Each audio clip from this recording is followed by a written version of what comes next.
gabungan Pemkot Makassar yakni Satpol PP dan unsur terkait pihak kecamatan melakukan penertiban lapak pedagang kaki lima, PKL, yang berdiri di atas saluran drainase di Jalan Sarapo dan Jalan Tentara Pelajar, Kecamatan Wajo, Senin 16 Februari.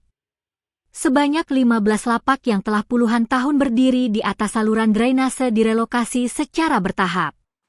Rinciannya, 10 lapak di Jalan Sarapo dan 5 lapak di Jalan Tentara Pelajar. Keberadaan lapak tersebut dinilai menghambat fungsi drainase serta mempersempit badan jalan. Langkah ini dilakukan sebagai bagian dari upaya meminimalisir potensi banjir akibat tersumbatnya aliran air, sekaligus mengurai kemacetan di kawasan tersebut agar aktivitas masyarakat dapat berjalan lebih lancar dan nyaman. PLT Camat Wajo, Ivan Kalalembang, menuturkan bahwa terdapat 15 lapak PKL yang berdiri di atas saluran drainase di 2 ruas jalan tersebut. Keberadaan lapak yang telah berdiri puluhan tahun itu berpotensi menghambat fungsi drainase dan mengganggu pemanfaatan fasilitas umum, FASUM, serta fasilitas sosial, FASOS, jelasnya. Ia menjelaskan, proses penertiban tidak dilakukan secara tiba-tiba.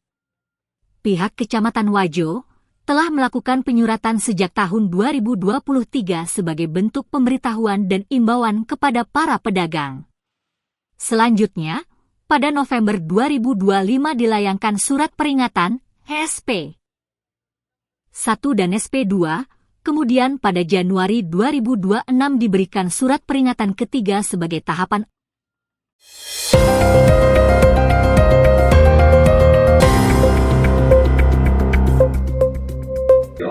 untuk memutuskan siapa-siapa kandidat yang akan dibawa ke Jakarta. Karena ini penetapan kandidatnya nanti oleh DPP. DPP bisa menambah nama-nama itu, bisa juga mencoret, karena itu memang kewenangan. Artinya saya ini menjelaskan normatifnya ya, supaya teman-teman jangan kaget. Kenapa dia dicoret tahu? Ya kita nggak tahu. Siapa tahu ada laporannya bla bla bla dan sebagainya. Jadi setelah itu akan dites di UKK pertama oleh pihak ketiga. Pihak ketiganya siapa? Ini sementara komunikasi dari beberapa perguruan tinggi yang memungkinkan melakukan itu. Jadi ini sama sekali di luar otoritas kita untuk menentukan siapa yang yang terpilih. Jadi ini akan dites oleh pihak ketiga. Setelah hasil tes pihak ketiga itu kemudian dilaporkan, dan itulah yang kemudian ikut UKK kedua. Kalau sahabat-sahabat belum mengerti apa yang disebut UKK itu adalah uji kompetensi dan kepatutan. Jadi ada UKK 1 oleh pihak ketiga, kemudian oleh UKK kedua itu oleh DPP dengan melihat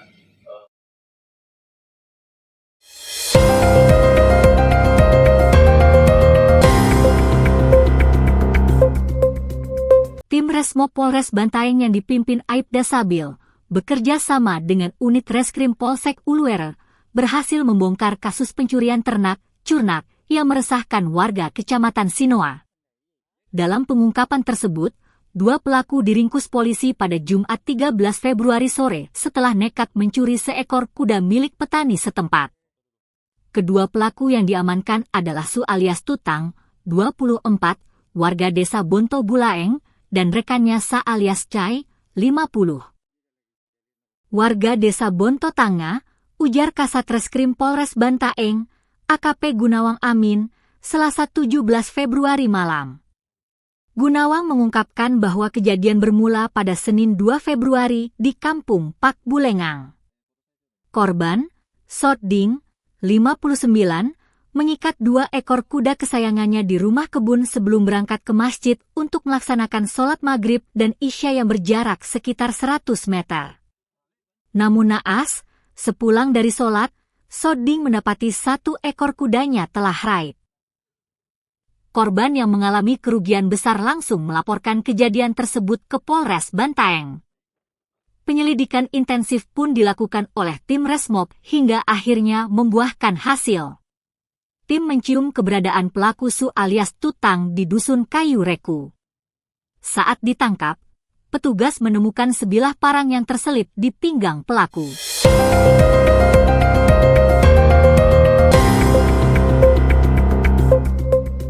Dalam rangka menjaga kestabilan harga serta memastikan ketersediaan kebutuhan bahan pokok menjelang bulan suci Ramadan 1447 Hijriah tahun 2026, pemerintah Kabupaten Bantaeng melaksanakan peninjauan langsung ke sejumlah pasar tradisional Rabu 18 Februari.